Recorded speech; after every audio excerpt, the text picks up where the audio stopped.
Veliki pozdrav ljudi i dobrodošli u novi video. Kao što vidite po samom naslovu, u današnjem videu ćemo nešto više popričati o najboljem prevedenom crtaču na našem domaćem kanalu TV Ultra, ali moram da napomenem jednu stvar, a to je da je i sam anime crtani, pošto ima i dalje vas koji misle da ne gledaju crtače tako što gledaju anime, jer vam je dosta lakše možda to da prihvatite, to jest da sebe ubedite u laž.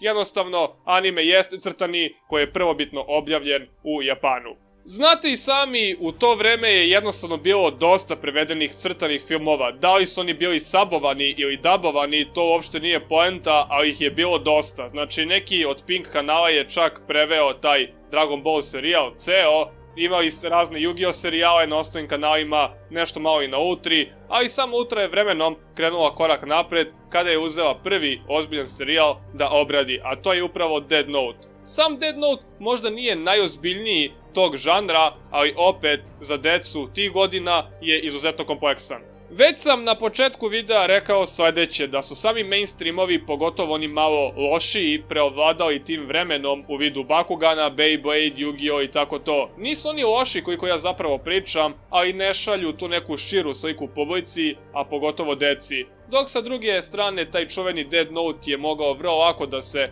izdvoji, pogotovo što su se mnoga deca baš zbog njega prvi put susrela sa tim terminom antiheroj. Glavni fokus čitavog serijala jeste bio taj da se detaljno opiše čitava priča oko Yagami Lighta, koji je ujedno i protagonista, samo ih dobija tu mističnu moć u vidu te knjige smrti gde on može da upiše tog i taj umre, samo što je on želeo se igra boga i glumio je tog antiheroja tako što je ubio negativce, ali vi kad ubijate ljude, vi ste svakako ubica, ubijali one dobre ili pak loše i zbog toga dolazi taj konflikt sa zakonom. I jednostavno vremenom su sav taj realizam koji su prvenstveno prikazali nekako pokvarili tako što su od samog protagoniste napravili genija koji stalno je 2 do 3 koraka ispred svih živih. Nekako imam utisak da sam serijal nikada nije ostvario svoj pun potencijal, jednostavno priča je na kraju ispala previše jednostavna, gdje imate tog protagonistu sa sumnjivim moralom, gdje je jednostavno on prvenstveno želeo da napravi bolji svet,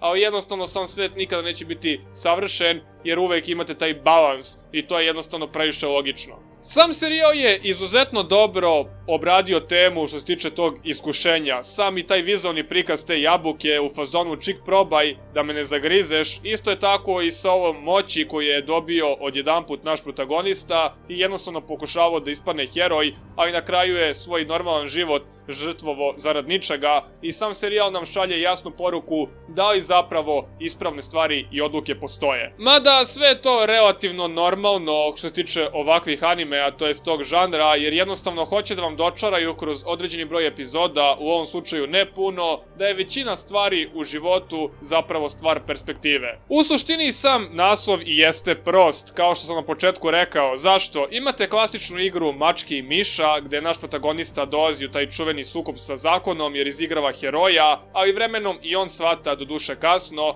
da je sam taj ciklus ne može se prekine. Vi se rešite jednog kriminalca, dođe drugi i to je jednostavno normalna stvar. Što se tiče samog naslova, mogli ste zaključiti i po samoj priči da ga ja lično ne favorizujem, ali ga opet i pored toga preporučujem kako i ovima koji žele da ga rivočaju i da ubiju svoje slobodno vreme, tako i ovim novim ljudima koji žele da uplove u te vode anime psihologije i tako to, jer sam naslov može da bude odlična podloga. To je također bilo to što se tiče ovog videa, a mi se vidimo u nekom sljedećem. Do tad, veliki pozdrav!